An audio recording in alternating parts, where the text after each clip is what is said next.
All right. Welcome back, guys, to the JPS Education Portal podcast. We're here with Mike Israetel and Mackenzie Baker. Welcome, guys. G'day, everyone. Thank you. Mackenzie, it's good to see you again. Good to see you, Dr. Mike. You've taken to teleporting based on how your Zoom background looks, because when you move, parts of the screen move a little later. Oh. How's that tech for you? It's really good. And guys, today we're going to be talking about New Year's fitness. So obviously the new year brings with it a lot of motivation for people, and everyone makes fitness the top of their priority list in most cases. And Mike, why is that? Why is the new year such a often period where people are willing to put everything into their fitness, and what comes with that? What are the issues with people doing that, if any? I say there are three reasons why people do it. One is that the new year offers a natural breaking point, and so it can, at least on paper, offer an opportunity to start fresh. The second reason is the cultural accumulation of the New Year's resolution idea, which has been with us in Western culture for a long time. And so people just kind of know it, so kind of expected to do it at that point. And I would say the third thing is the holidays generally have a lot of eating and drinking and debauchery associated with them. And since, at least in the United States and I think much of the world, by the time Thanksgiving in our country rolls around, and then Christmas and then New Year's, isn't it like you've had like 3 meals that were a little off? You've had like 3 months that were a little off. And so a lot of times that finality of New Year's, and now you look at yourself and you sort of don't have any more partying to do, then you're like, all right, something's got to be done about this physical condition. So I'd say it's those 3 things combined. And then the second part of your question is like, is there anything wrong with it?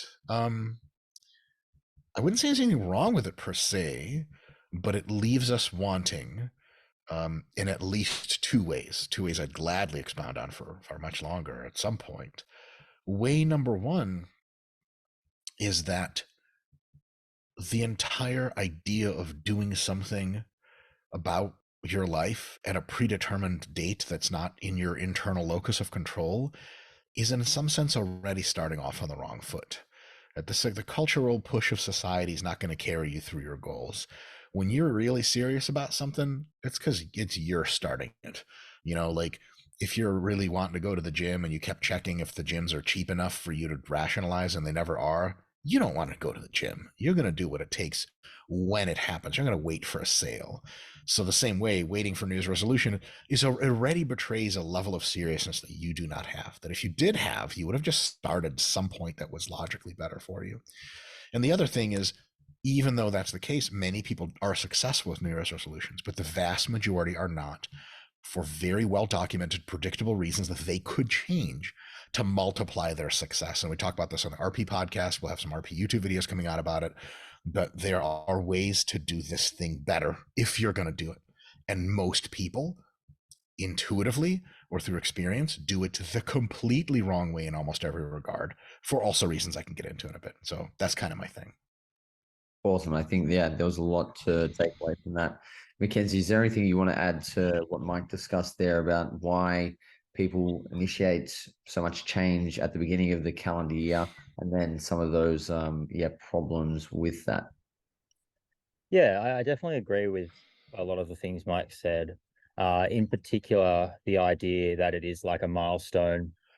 I guess the holiday period also an opportunity to take a zoomed out bird's eye view of your life. You probably have a bit of time off work, or you just kind of think about the year, reflect, think about where you're going with life, and it can be a time where people sort of get an opportunity to change course, if you will. I agree with that idea that if you're serious enough about a goal, you will do it right now. Like, you won't wait. But at the same time, I think there are, that idea of there's never a best time to start pursuing a nutrition related goal. I would agree with that, but there are better times than others. And, the holiday period, sort of that Christmas or there around that, I view that as a time where social health becomes the priority.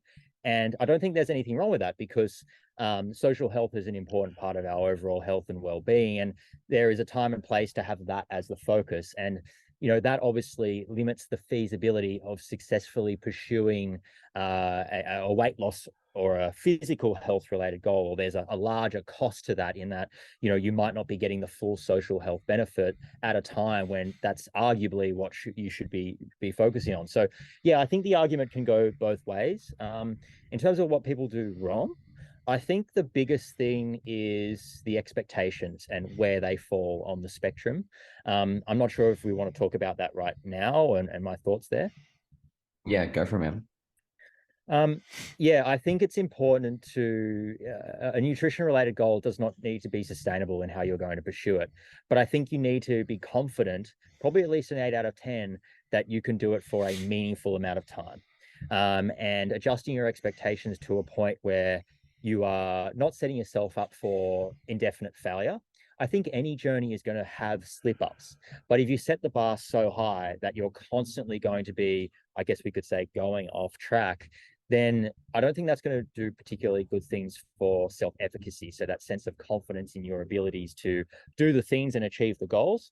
And one thing that even I personally notice is that when I'm starting something new or going for a particular goal in life, if I'm feeling like I'm making progress, if I'm feeling like I'm competent at it, I'm more motivated to continue to persevere with it.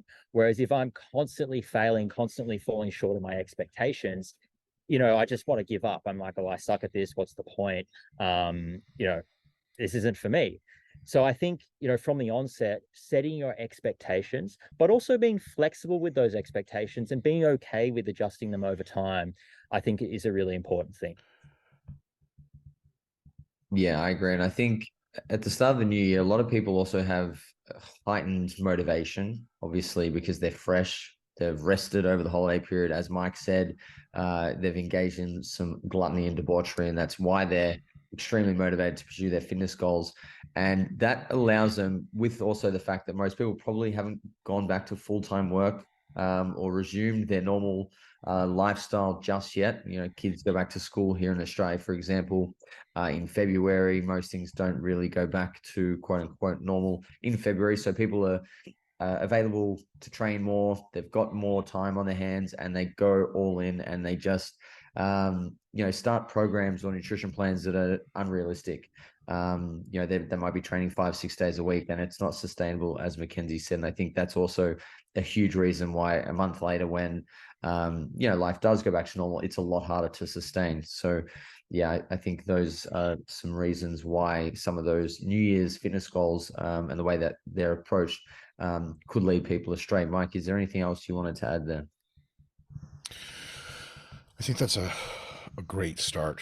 Mackenzie, totally agreed. And when life is architecting you into a better to check this box, better check that box, when everyone's around, family, friends, everyone's having a good time, not exactly time to get to the basement, start lifting the sand and water-filled weights. It's a bit strange. So when it's social health time, it's social health time. That's a very good point. So I want to make sure I'm not trying to tell people there's no good reason to diet on January 1st.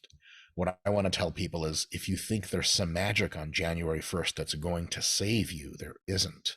You still got to bring that same amount of interest in the process. Just because all the lemmings are falling off the cliff doesn't mean you're going to sidestep the shit. So there's definitely something to be said for, don't just think, oh, this is the time for change. No. The time for change is any time you bring your weapons to it, which can happen anytime. Probably shouldn't happen in opportune times like holidays, but could have happened a lot of times through the year. And I guess another way to put it is, if you are considering changing your life for the better in your diet, don't think you have to make the change in that first week of January. You can take your time. You can start tomorrow or the day after. It doesn't much matter. What matters is that you start. And then two, something else Mackenzie said is that sort of beginning of that list of what mistakes people make. And I think the biggest mistake category is very similar to what Mackenzie said, is trying actually to do too much. What I like to call Napoleonic goals. Forget about France. We're going to Russia. We're going to take the world. And to folks that have for months, if not years, been languishing in inactivity and poor diet, I'm just curious to see how the psychology works when they try to almost make up for that languishing by setting a real crazy fitness goal. It's like someone, beats you up at school and someone else is like, do you want self-defense class? You're like, nah, but if it happens again, I'll just become the greatest black belt ever. And you're like, okay, really? Very well. Fine. That's an interesting ultimatum. So a lot of times people say, well, I'm not going to control my eating for October, November, December. But come January, I'm cutting out 1,500 calories. I'm cutting out food groups. I'm waking up at 4 a.m. Oh, by the way, I'm starting a training program too. No more porn, no more doom scrolling, no more Netflix. New year, new me. And like I was talking to Nick Shaw earlier about this on our RP podcast, it's just a bandwidth problem. If you are setting yourself up to succeed, in what universe would you give yourself more to do rather than less? I know that technical psychological literature has a fall off point of if challenges are too easy, then people don't want to do them. But my God, so many people go so far in the other direction. And they are doing the plan of essentially a pro bodybuilder. And sometimes they even say, like, well, that's how these guys get in shape, but you're not these guys. And you don't need to be doing that. And you're not qualified to do it. If I decide I'm going to recode all of Microsoft Windows by myself, you have to ask the question of, have I ever coded before? I'm like, not really, but I'll get into it. What are you talking about? Make a stupid video game first. And for folks trying to do a challenge, try to lose 10 pounds over the month of January, February, and March. That's it. 5 kilos. Try to clean up your diet in 2 or 3 different ways. Hit the gym twice a week. You start adding to that list. It doesn't matter how good it's, because it feels good, right? To make that list on December 28th, you're like, new me, baby. Here we go. New this, new that, new demeanor. I'm going to start talking to girls again. Since that incident where I was greatly misunderstood, jailed summarily. Mackenzie, it's not about you. I didn't mean to look at you when I said that. So basically, people just try to get into it at 100%, and your bandwidth may be 50%. If you got in at 45, you'd have great results, and more later if you're going to repeat the process. But that's to me a huge architecture behind the scenes, which fronts a ton of other specific mistakes I could get into, all of them under the category of you're trying to redo your whole life, and that's not a good idea. Yeah, so let's get into that. So the issue is that people aren't really thinking too long term. They set these very unrealistic goals and expectations, but then what comes with that, Mike? So yeah, touch on that. That'd be awesome. Yes, just a couple of quick categories. One, people start with an overly aggressive fat loss goal. Like they're just like, I weigh 200 pounds. I'd like to weigh 150. I'll just weigh 150 at the end of this. What? 4 weeks of dieting, 4 months of dieting, you're going to lose 50 pounds. Yeah, people have done it before, but like some people turn pro in basketball after 2 high school seasons. That just doesn't happen to almost. You're not LeBron. So people need to choose fat goals that are significantly less aggressive. And to paint a picture, there's just so many individualities here, but something like 0.5% to 0.75% of your body weight per week is a good idea. And something that we recommend at RP, over the course of a 10 to 12 week diet, if you just aim to lose 5 to 8% of your total body weight, that's so good. And it's so meaningful, and it's possible to maintain and keep the weight off. And the things you're going to have to do to get there are sustainable, doable, attainable things. It's not asking you to get it right on the first time. 5 to 8%, you lose that, you maintain for a few months, you lose it again, now you're a different person. A lot of people get into that very aggressive fat loss goal because they just want the change now. Like, I'm just going to do it all in one shot. Oh, look, I'd love for that to be true. We'd be selling the one-shot program in RP right now. It's just not a strategy for success. Awesome. Mac, is there anything you want to add to Mike's points there? Yeah, I definitely agree with that concept of the goal needs to be like the right amount of hard. If it's too easy, then people lose interest. But if it's too hard, obviously there's consequences that we've touched on. I think another issue is that it's a bit of a balance between short-term sacrifice for long-term gain versus sustainability. Now, I said before that it doesn't necessarily need to be sustainable forever, but I think it needs to be sustainable for a meaningful amount of time. And I don't think people consider the costs of doing business, so to speak, enough. So people hit January 1st and they're like, right, as you were saying, Mike, I'm going to go down the basement and start freaking,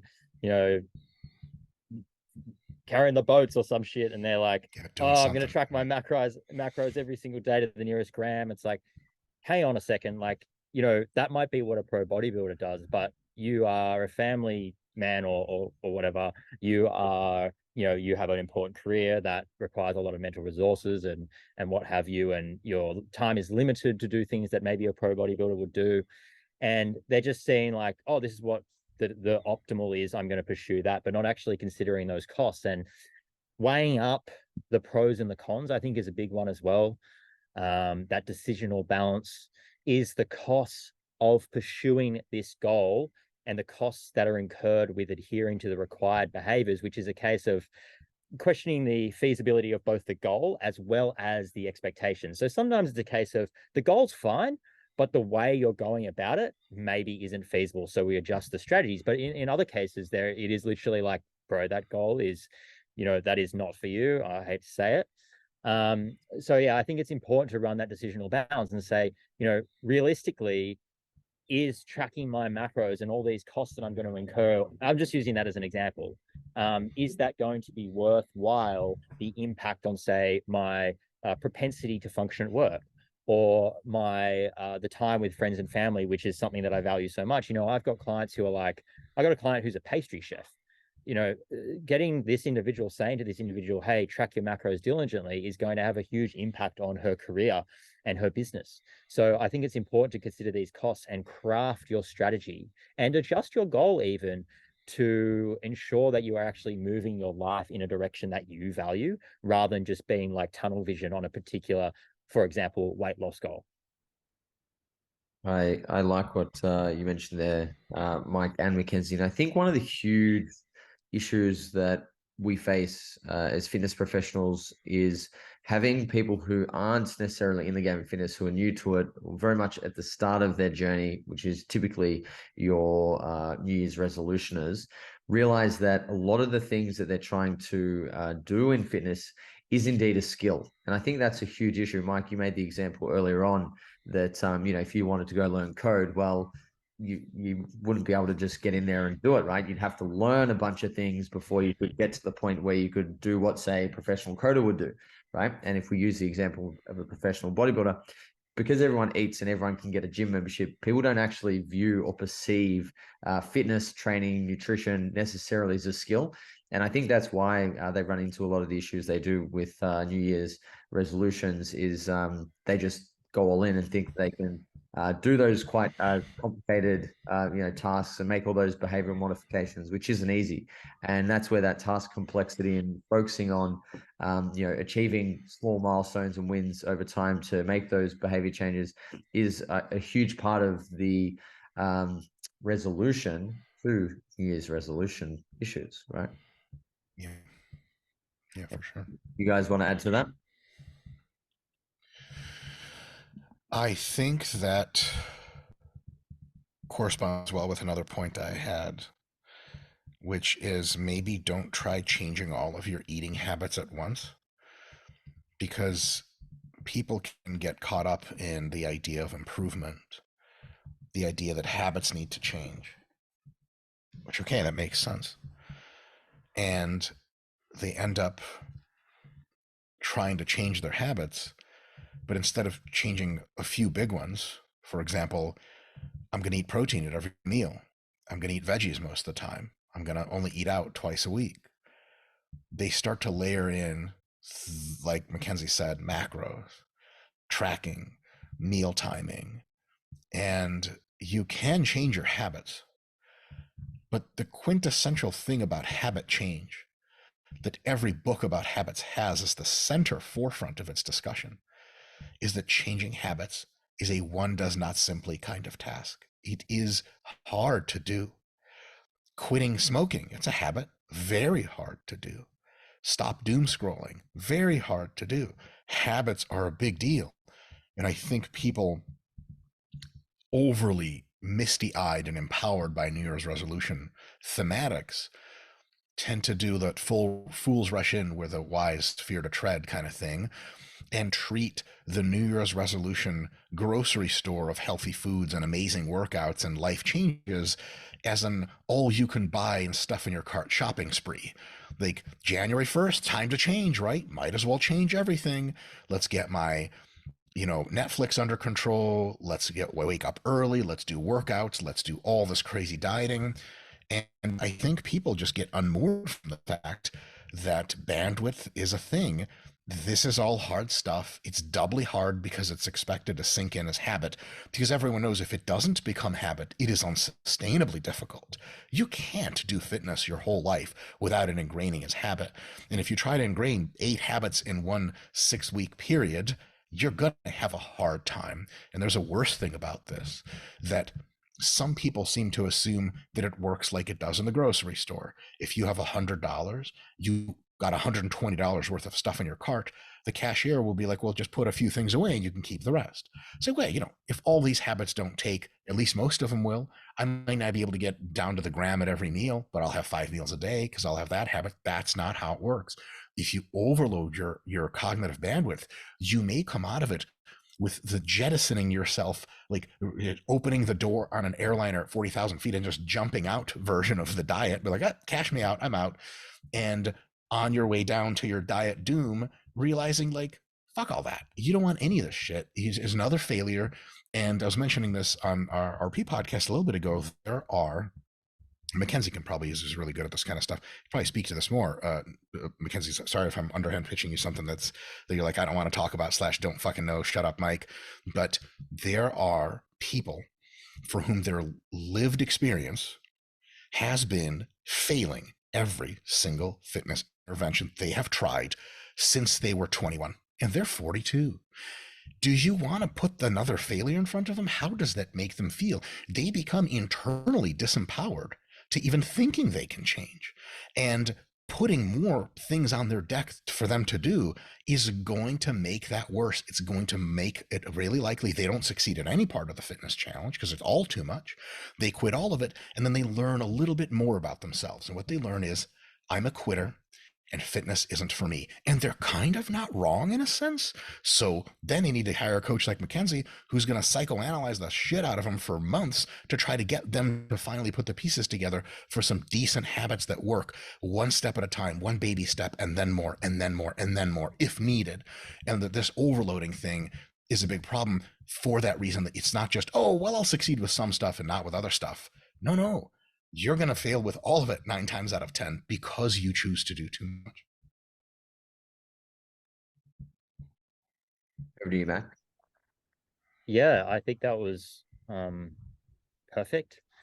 I definitely agree with the idea of people embodying this identity as a failure, especially in their fitness journey. If they've, say, for example, tried to lose weight since they were 21 and now they're 42. And for this reason, I think being like a tough love coach, I don't think that being a tough love coach has no place in this world.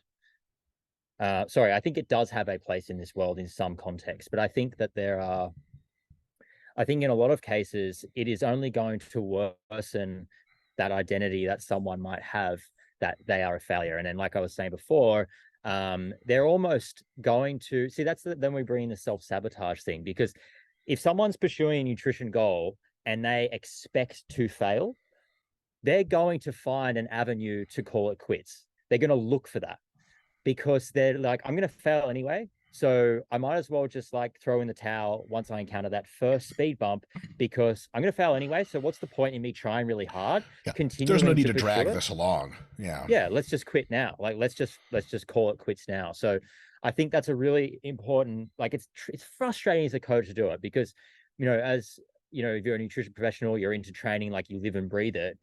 Doing something like training every day might be easy for you. And it's so easy to get frustrated with a client being like, why can't you do this? Why can't you, eat protein at breakfast? Like, it's so easy.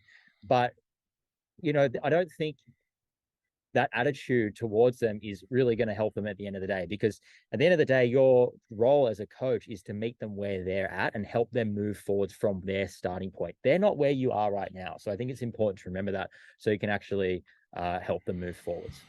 Yes, and Yeah. you can't, because you are a fitness professional and they're just a regular person, you don't have the ability to deploy the arsenal that they do. Imagine going to like a paintball ranch or something, and some guy who's a former like spec ops dude kind of shows you the ropes. He's like, you're gonna fire your main weapon, you run out of that, you go to your sidearm, you stab, throw the grenade, and you stab the guy with the fucking knife that looks like blood, and you're like, wait, hold on. I can't do the first. How the fuck do I turn on my gun? Where's the trigger right here? I don't know anything. That whole shit was lost on me. So when we get in and we say we expect people to get up to a certain standard, you're like, hey, you hired me. I'm a tough love coach. Better get in shape. Do what I say. There is an aura of that's awesome, because it tells that person you're a serious person and now you're my client. You're on a winning team. You're going to do what it takes. Love it, love it, love it. But is it possible? Is it reasonable? Is it likely for them to do what it takes? Imagine a guy who is the wrestling coach for Team USA going and doing a workshop for 6-year-olds. Is he going to have them do the same stuff? And when they fail, he's like, guess you're not Team USA material. Like, no shit, they're 6. He would never do that. He would scale down the intervention and the expectations to their abilities. And if I know for a fact you're my new client, you have essentially never been good with dieting. You never got it once correctly.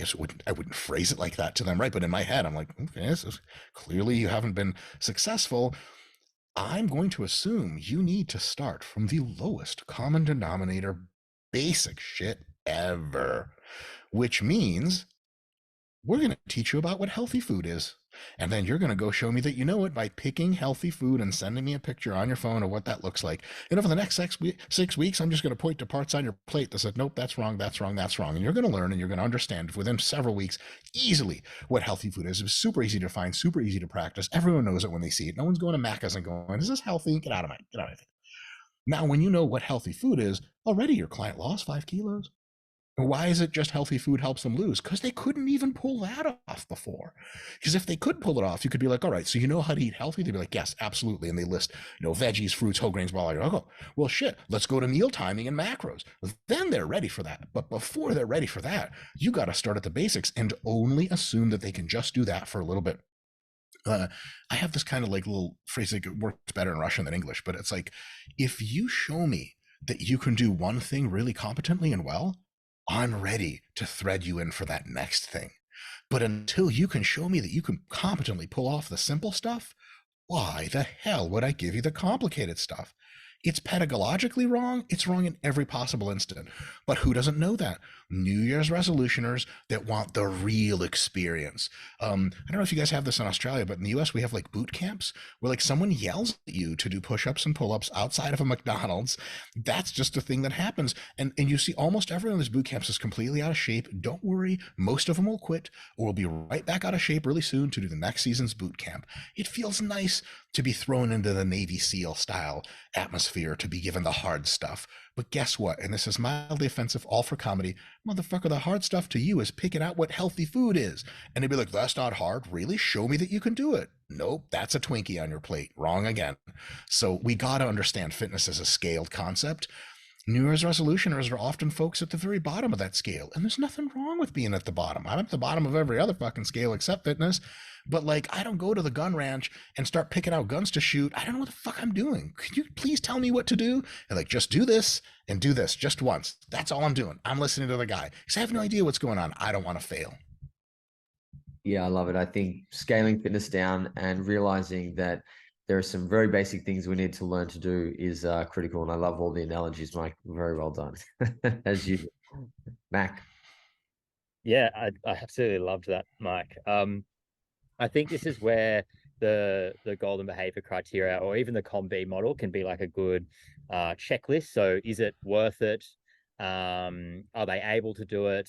Do they want to do it? I think is a big one as well, like the wanting. So, and that also for me presents a risk behind, like definitely agree, we need to go for the low hanging fruit. And if, they've never done this before, like you're not going to take them to the shooting range and just sort of be like, off you go. You kind of need You're to John start Wick with the now. basics. Go.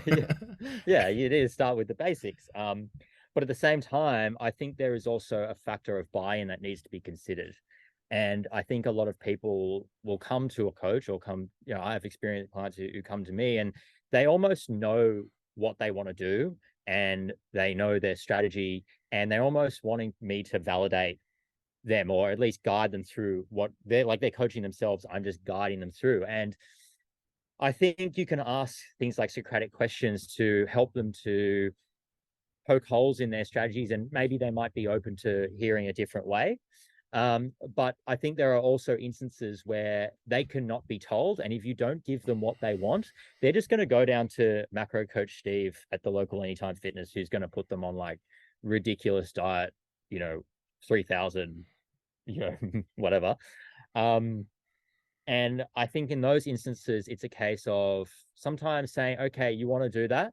That's okay. I will support you in what you want to do. And your role is to simply keep them safe and be that sounding board, I suppose. And when they inevitably fail, come, February 1, they haven't been able to stay consistent, then you ask the question, okay, so this is how you wanted to do it. You've gone and done it. How did that go for you? And they're like, I couldn't really do it for more than 2 weeks. And then at that point, because you've let them do what they want to do, they're going to feel heard and understood. So they're probably going to even have a little bit more buy-in to being like, hey, I've tried what I want to do, hasn't worked out too well. Maybe I should start sort of having some open discussions with my coach to come up with alternative options. So I think that's another, the wanting side of the golden behavior criteria, I think is an important thing to consider. That's a very rich sort of basis for discussion. Just real quick, Jacob, is it okay if I opine real quick? So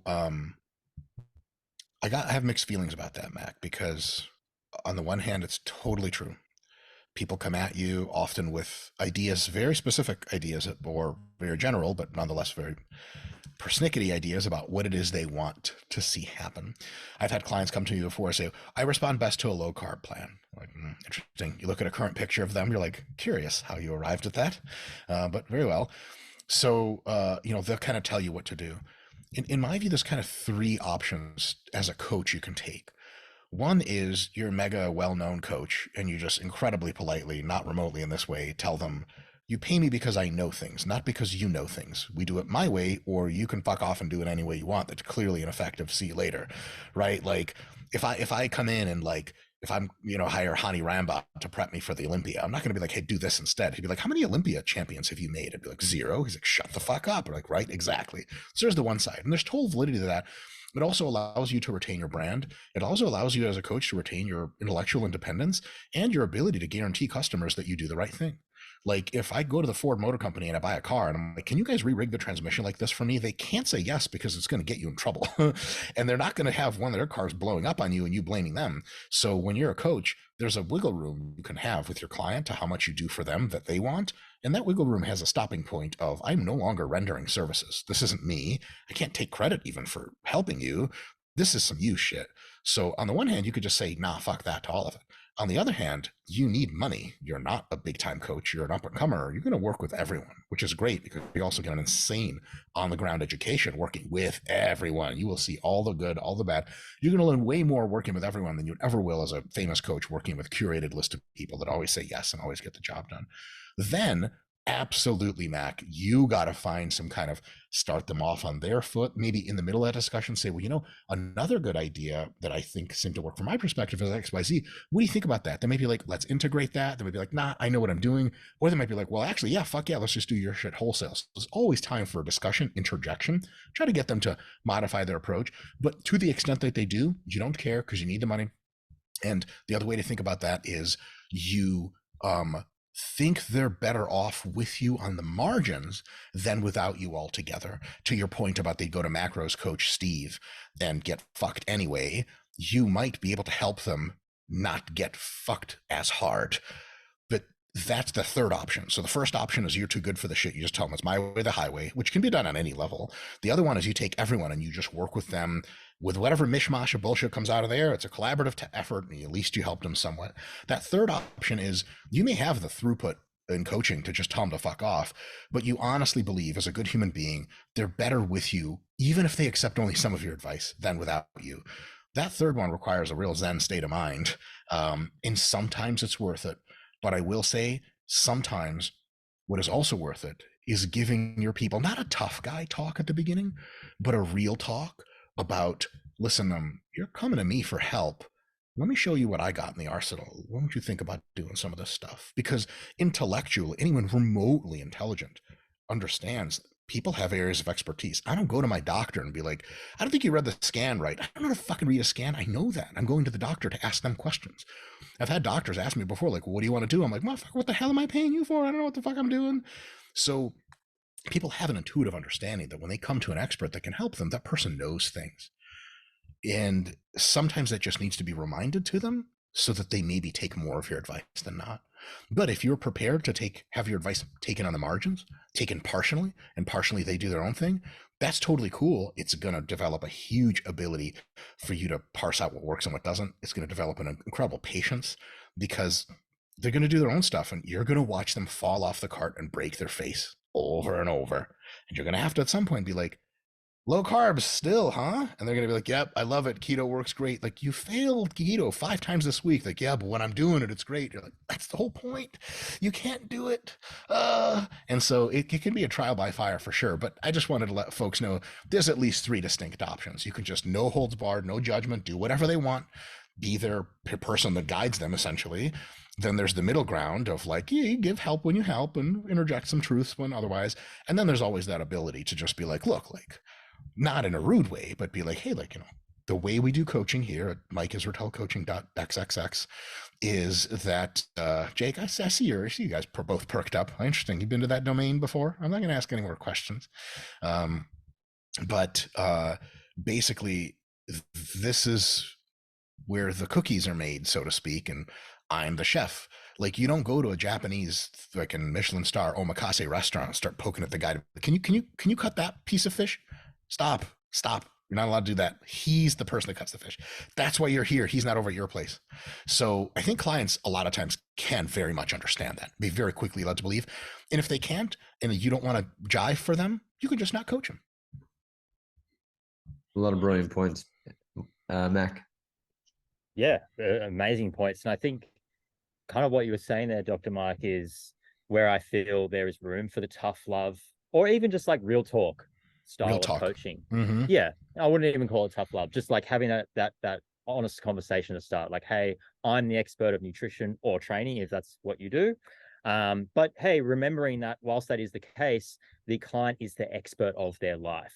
And I think it's certainly a trap that I've fallen into in phases before, actually both, but probably more recently that one where I'm kind of more letting the client lead. And I definitely think you want to find that sweet balance between, you don't want to be a follower, you don't want to let the client lead, you want to sort of be in the middle and be more of a guide.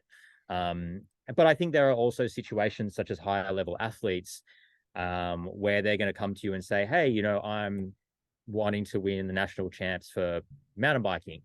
I need to lose 5 kilos to be in race ready weight. And it's like, hey, really high level athlete. Then it's sort of that conversation of, I'm the expert of nutrition. Like, this is how it's going to go. If you don't want to do it, then unfortunately, I think it would be best if you find someone else to work with you. So yeah, I definitely agree with all those points. I have a complexity for that really quick. If it's the mountain biking pro, not only will that person almost certainly take your advice at face value exactly for what it is, because he knows why he's paying you. But it's also true to say that there may be more of a room for collaboration with a person like that. They know their intensities real well. They know how food makes them feel really well, down to the hour before and after the ride. They know which foods jive with them and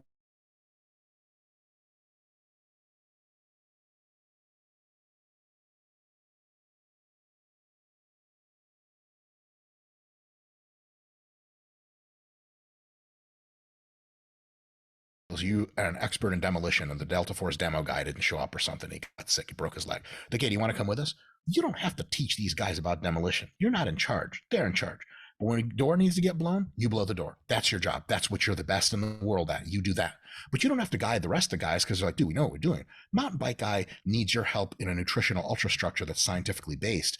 And then on favorite foods, on timings, you're going to go to him and be like, listen, what do you like in the morning? Let me know. I don't want to give you some shit before nationals that has you shitting your way down the fucking race. I might actually add propulsive force. We'll put that on the back burner. It just scoots out of your shorts. Like, it didn't even add any propulsion. I'm slipping on my pedals.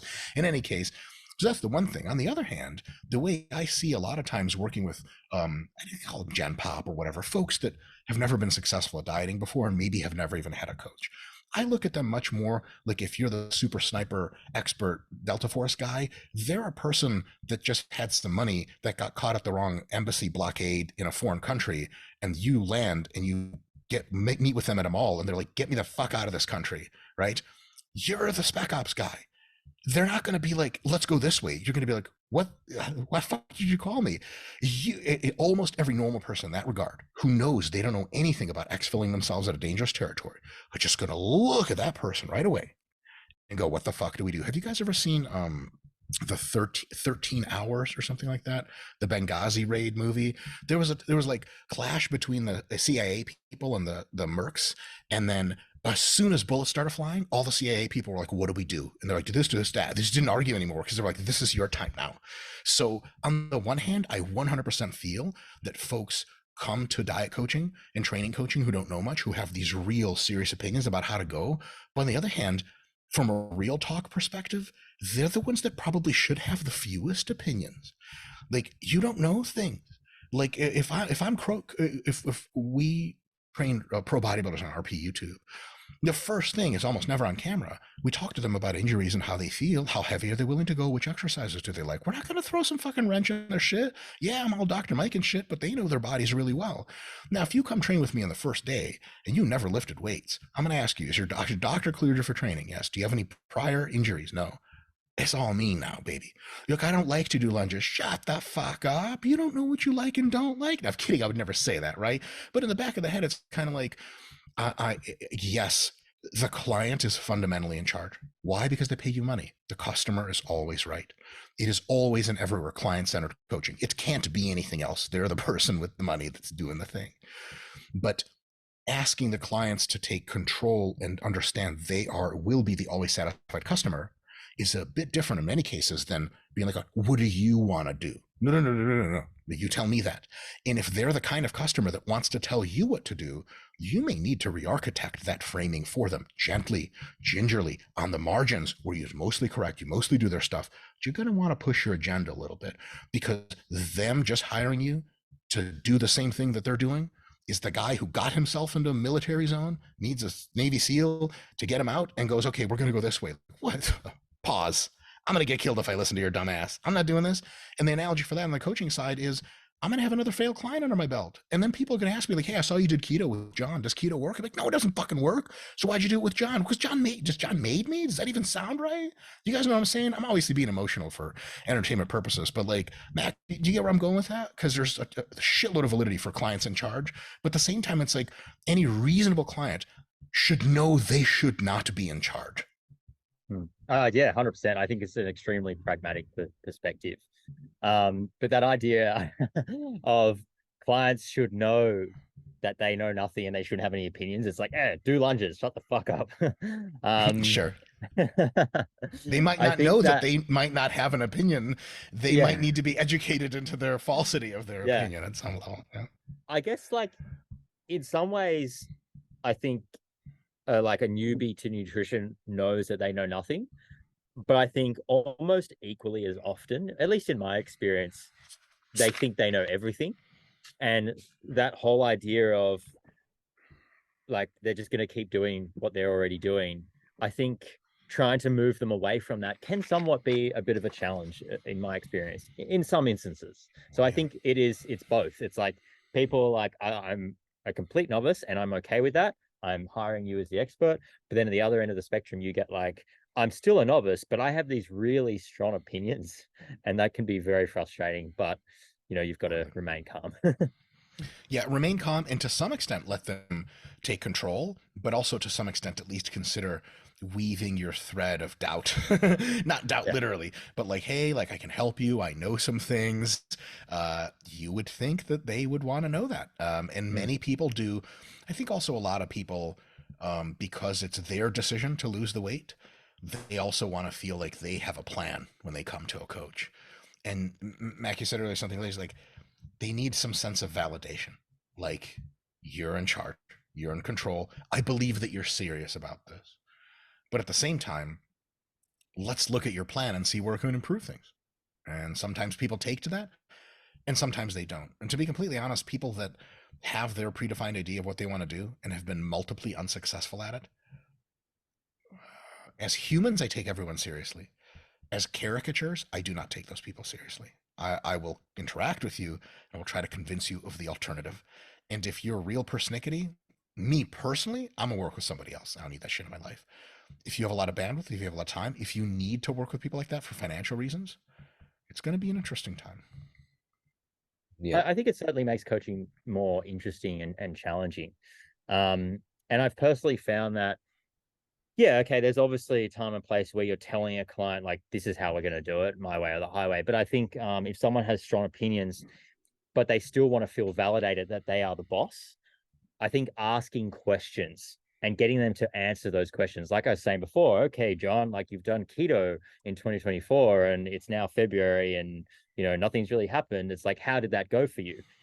Getting them to asking them those challenging questions that then they have to go, oh shit, maybe I'm wrong. I think, generally speaking, I found that can be a little bit, I'm going to say more effective, but I'm also going to say less confrontational, because I think there are also, in a lot of cases, but not all cases, some issues with being very, how could I say, abrasive, with clients. Mac, I gotta ask you one thing. What do you think the probabilities of success are at face value if we have two people coming to us for coaching? One person is a person that just says, hey, look, tell me what to do. I just don't know. I need your help. And the other person is like, trust me, like, I know what I'm doing. I just need some support. Knowing nothing about them other than that, would you say one has your guess, higher probability of success on a diet than the other? Absolutely, definitely. It would be the person who, the former mentioned individual. But I probably wouldn't go about recommending things until I knew more about that person. No, for sure. Of course. Yeah. Intake and all that stuff. I guess what I'm saying is there's a darker view to this that I sometimes hold. Of course, not so serious about this, but there is a thread where the people that have failed almost every diet, who are in objectively terrible shape, reference to their what they used to be and to what they want to be, and at the same time have so much control issue, put it that way, that they need to be the architect and owner of their diet and need you simply as an approval person. I see the deck is so stacked against them in terms of success with or without you. Any coaches listening to this, I guess coaches listen to this, try your fucking best with these people. Give them your karmic best, your love, your affection, your telling them they're right, even though you know mostly they're not, but there's a sliver of truth. That's all amazing stuff. But if you fail with them, don't you dare get upset about it. These people came out of the fucking box failing. And it is by no means clear anybody can help someone whose first thing they say at a diet consult is, I know what works for my body. The reason I asked you the statistics there and you said mostly the other, my experience is identical. Of the people that come to you and go, I know what I need, I have found most of those to be like almost clinically disagreeable and intractably like you just can't do anything with them because you say, what about this? They're like, no, trust me. And then when they fuck up their inevitable diet that was total shit, they have excuses, they have reasons, they blame you. This is just not folks that get along a lot of the times. Some of the times that's absolutely not the case. People come around for sure. But it's just one of these things. If I was a coach, if I had known earlier in my career, like, look, some people you're going to try to help, man, they're not going to be into that shit. So some people just aren't, they're not teammates. Maybe it's 100%. beneficial for some folks hearing that. I definitely agree. Like 100%. There's obviously that point where, hey, this isn't working. Like, I think you should go find someone else. But like for me, if I'm starting with a client who is sort of that persona of really being set on their ways and what we've discussed here, I guess I'll still give it a crack, and I definitely agree it's going to be an uphill battle. I think for me personally, one of the most rewarding things as a coach is actually getting some buy-in with an individual who starts off with that. And I think in some cases they start off like that, but they're actually not. And I've kind of learned to try and never assume, and yeah, still give it a crack, give it a red hot go. But yeah, there is definitely that point where, hey, this isn't working. And there is definitely that starting mindset for me that is like, either this is going to be a miracle, or it's just going to be an uphill battle that doesn't work. Yeah, I guess it's a timing issue of when you decide which one it's probably going to be to pull the plug or not. Uh, Jacob, what do you think about all this? I'm sure you've had the gamut of these clients. Yes, I couldn't agree more. I think you always want a client who's open and willing to take on your advice. But I've also found that the people who are like super agreeable are usually not overly conscientious, and that's why they're in that place in the first place, They right? agree to all kinds of stuff. They agree to everything. A very hard time saying no. That's the issue, right? So, Yeah. to be Very valid. in an ideal world, we'd have people who are super conscientious, highly neurotic, but also super agreeable. But that sort of trio of personality traits, is like finding a unicorn. So I think, yeah, it's always hard, but in most cases, yeah, you just have to try your best with whatever you've got and try to figure it out. Like identifying, is this person willing to listen and take my advice? Is something that you won't know until you've had a crack. And if you just sort of throw in the towel at the first sign that they don't want to listen and do their own thing, well, yeah, you can't really help anyone at that point. But yes, Yeah. very, very difficult situation for a lot of coaches out there. I think I this think relates, that's this whole talk. Oh, sorry, go ahead. Oh, sorry, Mike. I was just going to say quickly, I think that's a really excellent point, Jacob. And because they're always saying yes, Yeah. they're kind of digging their own grave and creating a scenario that's ultimately going to leave them unhappy in some instances, because they're like, oh, person with hectic career and all these other values, I want you to go and track your macros diligently and train 6 days a week for 2 hours. And we're also going to do a bodybuilding show in 12 weeks. And it's just like, To get you they're like, yes, motivated. yes, yes. Yeah. They're always like, yes, I'll do it. Yes, I'll do it. And there's like huge trade-offs with that. But because they're such a yes person, they want to, prove to you and themselves that they're that sort of hardcore, I'll do whatever it takes thing. Yeah, they're kind of like digging their own grave in a sense. Yeah. I think this has a lot of relation actually to the New Year's resolution thing, because as a coach, as a trainer, you're going to get more of these very colorful types of folks during the New Year's resolution season that you may normally not get. You get people coming to you in New Year's resolution season as a trainer and diet coach that you're like, whoa. Like sometimes people dust off the cobwebs in this 15 years since their last attempt at this, and they're in, and it's just good to understand that there are some complexities with coaching, and people might have their own ideas about what they want and kind of how to manage that whole thing. This New Year's resolution brings in tons of different kinds of people. Yeah, that's actually something I probably haven't thought about for a long time. But I tell you what, the inquiries and consultations, the type of people that I would get, between say March and like August, September, completely different to the people that come down to JPS at the start of a new year. Like that is such a important observation for coaches out there to try and make. It's like the people who come to me mid-year and like they want to start training and whatnot, they'll probably still be training with me or on their own that same time next year. No doubt in my mind whatsoever. Like they've been training for years in general. Whereas the people who are coming to me at the start of the year, as Mike said, they probably haven't done anything for 15 years. They're just getting back into it. And chances are they're going to stop in a couple of months and they'll be going to the next coach at the start of the following new year. You know what I mean? So that's how you have to see that situation. And obviously that sets the tone with how you approach it, and what your goals as a coach should be is to hopefully have this person maybe keep on training, with you, or at least stick to their fitness goals for 6 months, and that'd be a really good achievement for a lot of those people. Yeah, for sure. All I right. Yeah, I hear a lot of coaches say like, you got to be coachable. You got to be coachable. And yeah, even based on this discussion, obviously there is a lot of importance to that. Someone needs to be coachable. But if everyone was coachable, personally, I don't know about you guys, but personally, I'd probably get a little bit bored. Like if my job was constantly just every client is 100% adherent. They do exactly what I say. And all I'm really doing is things like adjusting their macros once a week. I don't know about you, but I'm going to get pretty bored and probably want to do something else like pretty quick. yeah. That's a great point. In the next 5 to 15, 5 to 20 years, we're going to see super intelligent AI take over many of the things humans used to do. But because it's unlikely that they'll make AI agentic enough to tell you you're an idiot and to stop eating brownies, it's going to be almost all, if not all, positive stuff. It is unlikely that an AI will be able to tell difficult clients how to do things properly. That will very likely, in my opinion, continue to fall on a human coach. The thing about AI coaching, like we have the Hypertrophy app, Diet Coach app, all the users that succeed with that, they are very conscientious people that are the perfect clients, and they get in shape. We don't need trainers for those people anymore. We already have machines that do it, and in 10 years we'll have magic super machines that'll do it. But that's going to mean most of us get into great shape. Who's left over?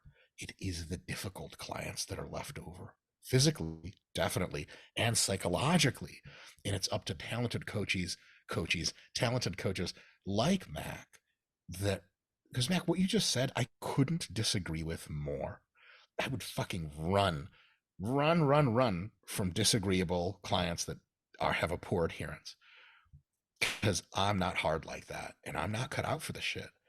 We need more coaches like you that run towards the challenging, that run towards the clients that are really hard, annoying clients, because the market for that's going nowhere.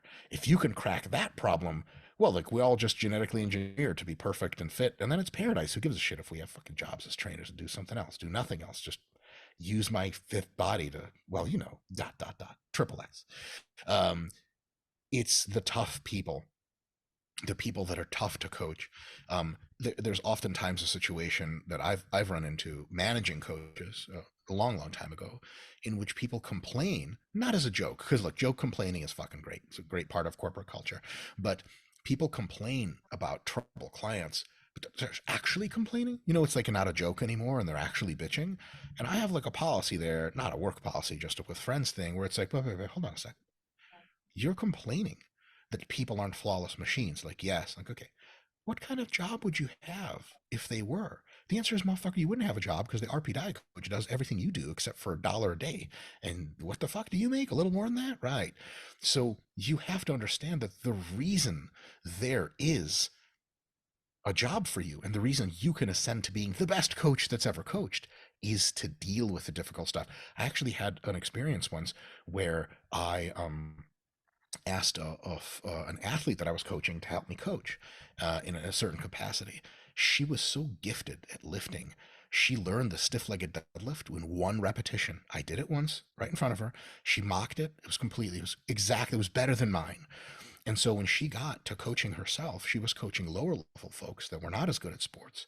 She struggled for a while because she didn't just get, how do you guys just not get how to move like this? They just weren't gifted like her. If you only deal with flawless clients that always execute the plan, your life is great. But do you really know how to coach?